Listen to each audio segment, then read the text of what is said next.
तो बच्चों आज के इस वीडियो में हम पढ़ने वाले हैं क्लास 12 फिजिक्स का जो चैप्टर नंबर फर्स्ट है उसका मोस्ट इंपॉर्टेंट टॉपिक जिसका नाम है परावैद्युतांक। हम जानेंगे परावैद्युतांक क्या होता है और इंग्लिश में इसको बोलते हैं डाइलेक्ट्रिक कांस्टेंट। तो इसको हम जानेंगे और इस पर बेस्ड कुछ न्यूमेरिकल सॉल्व करेंगे। इसके पहले क्लास 12 फिजिक्स का जो चैप्टर नंबर फर्स्ट है उस पर हम 2 वीडियो बना चुके हैं। यदि आप वो वीडियो देखना चाहें तो डिस्क्रिप्शन में उसकी लिंक है, तो वहां से मस्त वो जाके आप वीडियो देख सकते हैं। तो चलिए वीडियो को करते हैं स्टार्ट। मैं हूं श्रीधर आचार्य। चलिए तो समझते हैं डाइलेक्ट्रिक कांस्टेंट या परावैद्युतांक। तो यहां पर देखो Q1 और Q2 परिमाण के 2 बिंदु आवेश हैं और ये कहां रखे हैं, या तो रखे हैं वायु में या निर्वात में। वायु या निर्वात में रखें ऐसा हम मान के चलते हैं। तो यहां पर ये पहला आवेश हो जाएगा और ये हो जाएगा दूसरा आवेश। इसका कलर बदल लेते हैं अपन, ग्रीन कलर ले लेते हैं इसको। ओके, इसका परिमाण हम ले लेते हैं Q1। यह हो जाएगा Q1 परिमाण का और यह हो जाएगा Q2 परिमाण का। और इनके बीच का सेपरेशन माने उनके बीच की दूरी, वो रख देते हैं अपन कितनी, R रख देते हैं। ये रखिए अपन ने R दूरी। और बेटा क्या है इन दोनों आवेशों के बीच में माध्यम कौन सा है सर, वायु या निर्वात। निर्वात माने फ्री स्पेस, खाली स्थान, कोई माध्यम नहीं है। अच्छा बताओ ऐसी कंडीशन में क्या इन दोनों आवेशों के बीच में कोई बल लगेगा क्या? कमेंट करके बताओ जरा, कोई बल लगेगा क्या? बिल्कुल लगेगा। बच्चा याद करो, जब एक धनावेश और दूसरे धनावेश को एक दूसरे के विद्युत क्षेत्र में रखा जाता है तो वो दोनों एक दूसरे को प्रतिकर्षित नहीं करते क्या? सर करते हैं। अगर एक धन को और एक ऋण को एक दूसरे के विद्युत क्षेत्र में रखा जाए तो क्या एक दूसरे को आकर्षित करते हैं? सर बिल्कुल करते हैं। तो यहाँ पर बेटा Q1 और Q2 परिमाण के जो 2 बिंदु आवेश लिए हैं एक दूसरे को प्रतिकर्षित नहीं करेंगे? करेंगे कि नहीं? हाँ सर करेंगे। कौन सा नियम से बताते हैं अपन, बोलो जरा, कौन से नियम से बताते हैं? आकर्षण और प्रतिकर्षण बल की व्याख्या कौन से नियम से करते हैं? सर कूलाम के नियम से करते हैं। बिल्कुल सही बोला आपने, कूलाम के नियम से करते हैं। तो बेटा जब 2 बिंदु आवेशों के बीच में वायु या निर्वात होता है तो कूलाम का नियम क्या होता है, बोलो जरा। FA लिख दें क्या?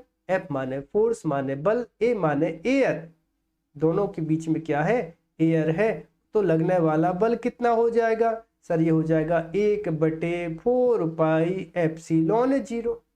फिर कितना, आवेशों के परिमाण Q1 Q2 बटे कितना R², और इस बल का मात्रक न्यूटन, और इसको देते हैं समीकरण नंबर 1। अच्छा बच्चा, अब यदि इन आवेशों को उठा के, जैसे इस आवेश को मैंने उठाया यहाँ पे और एक और आवेश उठाया वो रखा अपन ने यहाँ पे, इसका कलर बदल के कर लेते हैं ग्रीन, ये ग्रीन कलर, और उतनी ही दूरी ये बनाई, उतनी ही दूरी। ठीक है, कितनी दूरी, R दूरी। लेकिन अब परिमाण क्या है इसका? इसका परिमाण Q1, इसका परिमाण Q2। इन्हीं को उठा के, बेटा बात सुनो जरा, इन्हीं को उठा के हमने किसी माध्यम में रख दिया। माध्यम माने पानी, शहद, मोम, अबरक, कोई भी, इन दोनों आवेशों के बीच में कोई माध्यम रख दिया। तो बता दो हमें जरा, तब इन दोनों आवेशों के बीच में कितना बल लगेगा बेटा? तो इसको FM लिख दें क्या? F माने फोर्स, F माने मीडियम। कितना हो जाएगा 1/4 पाई एप्सिलॉन 0, और यहाँ पे आ जाएगा कैपिटल K। फिर आ जाएगा कितना, Q1 Q2 बटे R², और इसको देंगे अपन समीकरण नंबर 2। K आ गया ना? K मतलब क्या हो जाएगा, माध्यम को बताने के लिए। इसको जरा उठा के अपन ऐसे रख देते हैं।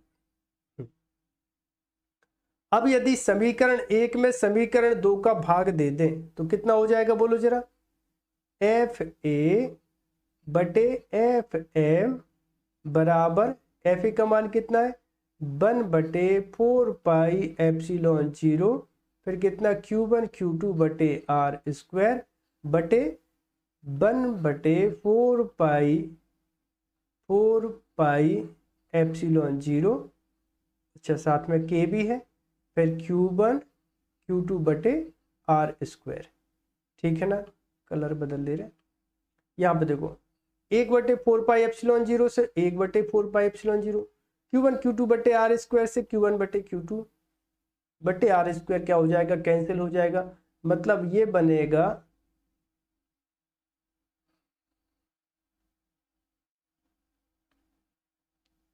ये हो जाएगा बेटा एफ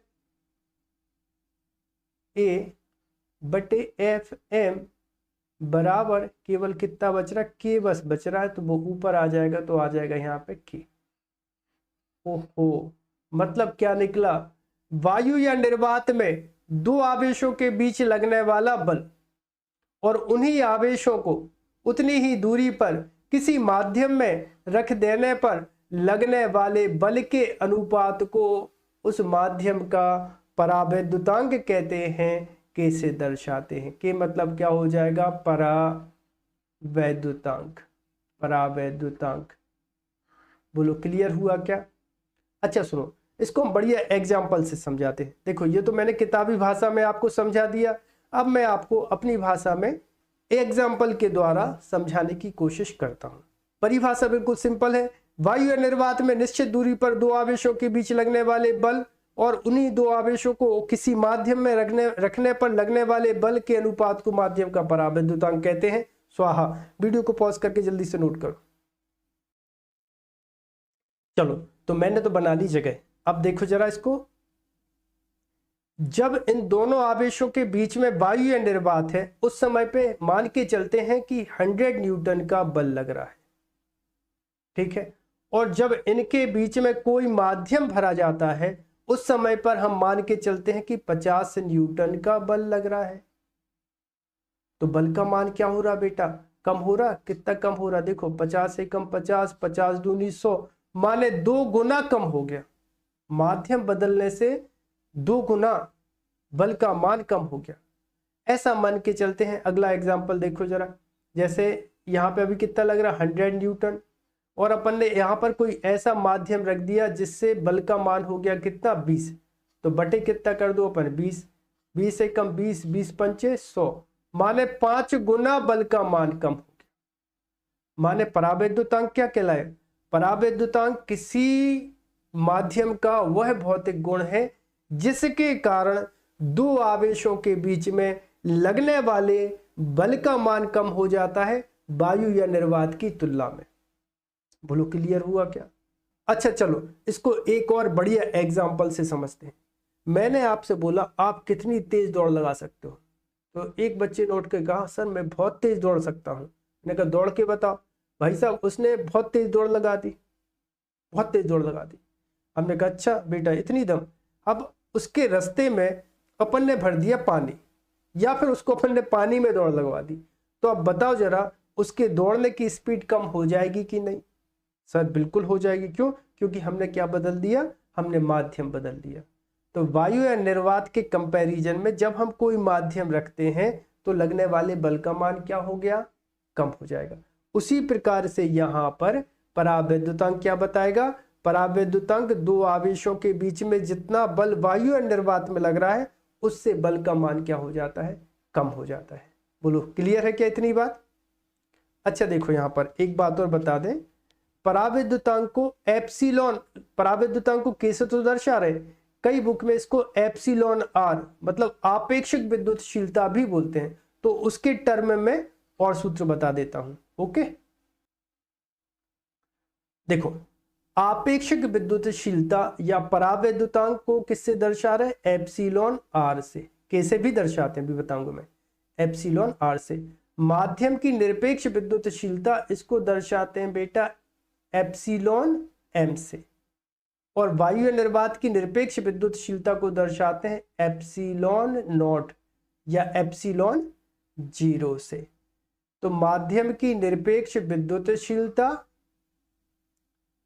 और वायु या निर्वात की निरपेक्ष विद्युतशीलता के अनुपात को आपेक्षिक विद्युतशीलता या पराविद्युतांक कहते हैं।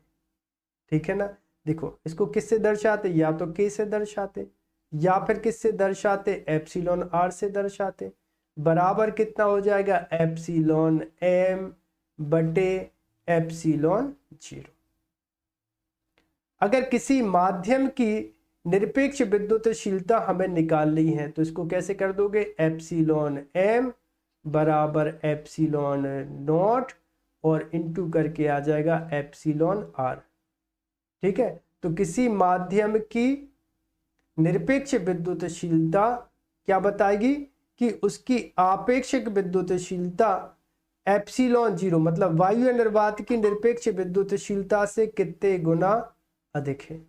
इसको एक हम बढ़िया न्यूमेरिकल से समझने की कोशिश करते हैं, बढ़िया न्यूमेरिकल कराते हैं आपको। देखो यदि शुद्ध जल का पराविद्युतांक 81 है तो पराविद्युतांक को हम किससे दर्शाते, या तो K से दर्शाते या फिर किससे दर्शाते, एप्सिलॉन R से दर्शाते। बराबर कितना हो जाएगा 81। एप्सिलॉन 0 का मान सर्वविदित है, नहीं पता तो याद कर लो या रट्टा मारो सीधा। 8.85 इंटू 10⁻⁻12 और इसका मात्रक होता है बेटा कूलाम स्क्वायर पर newton into metre square. Coulomb के नियम से निकाला था ये मान होता है और ये इसका मात्रक होता है। और इसका सूत्र अभी 2 मिनट पहले मैंने क्या बताया, एप्सिलॉन M बराबर एप्सिलॉन R इंटू कितना, एप्सिलॉन नॉट। सूत्र में मान रख दो तो ये हो जाएगा एप्सिलॉन M बराबर एप्सिलॉन R का मान कितना है 81 गुणा करके आ जाएगा 8.85 इंटू 10⁻⁻12 तो 716.85 मतलब 85 इंटू 10⁻⁻12 और ये हो इसका मात्रक क्या हो जाएगा कूलाम स्क्वायर पर न्यूटन इंटू मीटर स्क्वायर। ठीक है, तो आई होप आप सभी को वीडियो पसंद आया होगा। यदि आप सभी को वीडियो पसंद आया हो तो चैनल को सब्सक्राइब करें, वीडियो को लाइक करें और वीडियो को अपने दोस्तों के साथ शेयर करें। मिलते हैं अगले वीडियो में।